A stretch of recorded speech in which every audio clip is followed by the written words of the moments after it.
ലേവ്യർ അധ്യായം 8. പുരോഹിതാഭിഷേകം. കർത്താവ് മോശയോട് അരുളിച്ചെയ്തു, വസ്ത്രങ്ങൾ, അഭിഷേക തൈലം, പാപപരിഹാര ബലിക്കുള്ള കാള, 2 മുട്ടാടുകൾ, 1 കുട്ട, പുളിപ്പില്ലാത്ത അപ്പം എന്നിവയോടുകൂടി അഹ്റോനെയും പുത്രന്മാരെയും കൊണ്ടുവരിക. സമാഗമ കൂടാരത്തിൻ്റെ വാതിൽക്കൽ സമൂഹത്തെ ഒന്നിച്ചു കൂട്ടുക. കർത്താവ് കൽപ്പിച്ചതുപോലെ മോശ ചെയ്തു. സമാഗമ കൂടാരത്തിൻ്റെ വാതിൽക്കൽ സമൂഹത്തെ ഒന്നിച്ചു കൂട്ടി. അപ്പോൾ മോശ സമൂഹത്തോട് പറഞ്ഞു, ഇങ്ങനെ ചെയ്യണമെന്നാണ് കർത്താവ് കൽപ്പിച്ചത്. അനന്തരം മോശ അഹ്റോനെയും പുത്രന്മാരെയും മുൻപോട്ട് കൊണ്ടുവന്ന് അവരെ വെള്ളം കൊണ്ട് കഴുകി. അഹ്റോനെ കുപ്പായമണിയിച്ച് അരപ്പട്ട കെട്ടി മേലങ്കി ധരിപ്പിച്ചു. അതിനു മീതെ ഏഫോദ് അണിയിച്ചു. ഏഫോദിൻ്റെ വിദഗ്ധമായി നെയ്തെടുത്ത പട്ട അവൻ്റെ അരയിൽ ചുറ്റി. പിന്നീട് ഉരസ്ത്രാണം ധരിപ്പിച്ചു. അതിൽ ഉറീമും തുമ്മീമും നിക്ഷേപിച്ചു. തലപ്പാവ് ധരിപ്പിച്ച് അതിൻ്റെ മുൻവശത്തായി കർത്താവ് കൽപ്പിച്ചിരുന്നതുപോലെ വിശുദ്ധ കിരീടമായ പൊൻതകിട് ചാർത്തി. അനന്തരം അഭിഷേക തൈലമെടുത്ത് കൂടാരവും അതിലുള്ളതൊക്കെയും അഭിഷേകം ചെയ്ത് വിശുദ്ധീകരിച്ച് അതിൽ നിന്ന് കുറച്ചെടുത്ത് ബലിപീഠത്തിൽ 7 പ്രാവശ്യം തളിച്ചു. ബലിപീഠവും അതിൻ്റെ എല്ലാ ഉപകരണങ്ങളും ക്ഷാളനപാത്രവും അതിൻ്റെ ചുവടും അഭിഷേകം ചെയ്ത് വിശുദ്ധീകരിച്ചു. പിന്നീട് ശിരസിൽ തൈലാഭിഷേകം ചെയ്ത് അഹ്റോനെ വിശുദ്ധീകരിച്ചു. കർത്താവ് കൽപ്പിച്ചിരുന്നതുപോലെ മോശ അഹ്റോൻ്റെ പുത്രന്മാരെയും മുന്നോട്ട് കൊണ്ടുവന്ന കുപ്പായമണിയിക്കുകയും അരപ്പട്ട കെട്ടുകയും തൊപ്പി ധരിപ്പിക്കുകയും ചെയ്തു. മോശ പാപപരിഹാര ബലിക്കുള്ള കാളയെ കൊണ്ടുവന്നു. അഹ്റോനും പുത്രന്മാരും അതിൻ്റെ തലയിൽ കൈകൾ വെച്ചു. മോശ അതിനെ കൊന്ന് രക്തമെടുത്ത് അതിൽ വിരൽ മുക്കി ബലിപീഠത്തിൻ്റെ കൊമ്പുകളിൽ പുരട്ടി ബലിപീഠം ശുദ്ധീകരിച്ചു. ബാക്കി രക്തം ബലിപീഠത്തിൻ്റെ ചുവട്ടിലൊഴിച്ചു. അങ്ങനെ ബലിപീഠം ശുദ്ധി ചെയ്ത് പരിഹാരകർമ്മത്തിന് സജ്ജമാക്കി. ആന്തരികാവയവങ്ങളിന്മേലുണ്ടായിരുന്ന മേദസ്സ് മുഴുവനും കരളിന്മേലുണ്ടായിരുന്ന നെയ്വലയും ഇരുവൃക്കകളും അവയുടെ മേദസ്സുമെടുത്ത് ബലിപീഠത്തിൽ വെച്ച് ദഹിപ്പിച്ചു.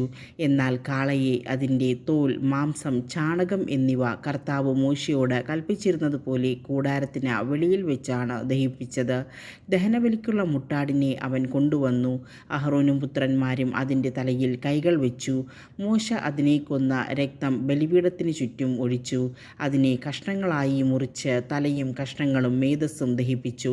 കർത്താവ് കൽപ്പിച്ചിരുന്നതുപോലെ മോശ അതിൻ്റെ ആന്തരികാവയവങ്ങളും കാലുകളും വെള്ളത്തിൽ കഴുകി അതിനെ മുഴുവനും അവിടുത്തേക്ക് പ്രീതിജനകമായ സൗരഭ്യം നൽകുന്ന ദഹനബലിയായി ബലിപീഠത്തിൽ വെച്ച് ദഹിപ്പിച്ചു. അവൻ മറ്റേ മുട്ടാടിനെ, പുരോഹിതാഭിഷേകത്തിൻ്റെ മുട്ടാടിനെ കൊണ്ടുവന്നു. അഹ്റോനും പുത്രന്മാരും അതിൻ്റെ തലയിൽ കൈകൾ വെച്ചു. മോശ അതിനെ കൊന്ന് കുറേ രക്തമെടുത്ത് അഹ്റോൻ്റെ വലത്ത് ചെവിയുടെ അഗ്രത്തിലും വലത്ത് കൈയുടെ തള്ളവിരലിലും വലത്ത് കാലിൻ്റെ പെരുവിരലിലും പുരട്ടി. പിന്നീട് അഹ്റോൻ്റെ പുത്രന്മാരെ അടുക്കൽ വരുത്തി കുറച്ച് രക്തം ഓരോരുത്തരുടെയും വലത്ത് ചെവിയുടെ അഗ്രത്തിലും വലത്ത് കൈയുടെ തള്ളവിരലിലും വലത്ത് കാലിൻ്റെ പെരുവിരലിലും പുരട്ടി. ശേഷിച്ച രക്തം ബലിപീഠത്തിന് ചുറ്റും ഒഴിച്ചു. കൊഴുത്ത വാലും ആന്തരികാവയവങ്ങളിന്മേലുള്ള മേദസ്സും കരളിന്മേലുള്ള നെയ്വലയും ഇരുവൃക്കകളും അവയുടെ മേദസ്സും വലത്തെ കുറകുമെടുത്തു. കർത്താവിൻ്റെ സന്നിധിയിൽ പുളിപ്പില്ലാത്ത അപ്പമിരിക്കുന്ന കുട്ടയിൽ നിന്ന് ഒരപ്പവും എണ്ണ ചേർത്ത ഒരപ്പവും ഒരടയുമെടുത്ത മേദസ്സിന്മേലും വലത്തെ കുറകിന്മേലും വെച്ചു.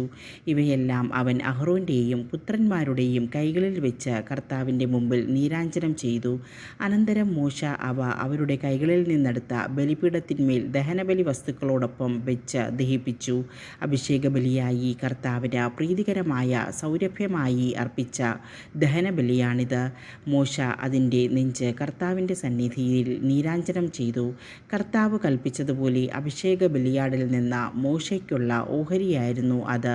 അനന്തരം മോശ കുറച്ച് അഭിഷേക തൈലവും ബലിപീഠത്തിന്മേലുള്ള രക്തവുമെടുത്ത് അഹ്റോൻ്റെയും അവൻ്റെ വസ്ത്രങ്ങളുടെയും മേലും പുത്രന്മാരുടെയും അവരുടെ വസ്ത്രങ്ങളുടെയും മേലും തളിച്ചു. അങ്ങനെ മോശ അഹ്റോനെയും അവൻ്റെ വസ്ത്രങ്ങളെയും പുത്രന്മാരെയും അവരുടെ വസ്ത്രങ്ങളെയും വിശുദ്ധീകരിച്ചു. മോശ അഹ്റോനോടും പുത്രന്മാരോടും പറഞ്ഞു, സമാഗമ കൂടാരത്തിൻ്റെ വാതിൽക്കൽ വെച്ച് മാംസം വേവിക്കണം. ഞാൻ കൽപ്പിച്ചിട്ടുള്ളതനുസരിച്ച് അതും അഭിഷേക കാഴ്ചകളുടെ കുട്ടയിലുള്ള അപ്പവും അഹ്റോനും പുത്രന്മാരും അവിടെ വെച്ച് ഭക്ഷിക്കണം. ശേഷിക്കുന്ന അപ്പവും മാംസവും തീയിൽ ദഹിപ്പിക്കണം. അഭിഷേകത്തിൻ്റെ ദിവസങ്ങൾ തീരുന്നതുവരെ 7 ദിവസത്തേക്ക് സമാഗമ കൂടാരത്തിൻ്റെ വാതിൽക്കൽ നിന്ന് പുറത്തു പോകരുത്. എന്തെന്നാൽ അഭിഷേകത്തിന് 7 ദിവസം വേണം. ഇന്ന് ചെയ്തത് കർത്താവിൻ്റെ കൽപ്പനയനുസരിച്ച് നിങ്ങളുടെ പാപങ്ങളുടെ പരിഹാരത്തിനു വേണ്ടിയാണ്. ആകയാൽ കർത്താവിൻ്റെ കൽപ്പനകൾ കാത്തുകൊണ്ട് 7 ദിവസം രാവും പകലും നിങ്ങൾ സമാഗമ കൂടാരത്തിൻ്റെ വാതിൽക്കൽ കഴിയുവിൻ. അല്ലെങ്കിൽ നിങ്ങൾ മരിക്കും. എന്തെന്നാൽ ഇങ്ങനെയാണ് കർത്താവ് എന്നോട് കൽപ്പിച്ചിരിക്കുന്നത്. മോശ വഴി കർത്താവ് കൽപ്പിച്ചിരുന്നതെല്ലാം അഹറോനും പുത്രന്മാരും നിറവേറ്റി.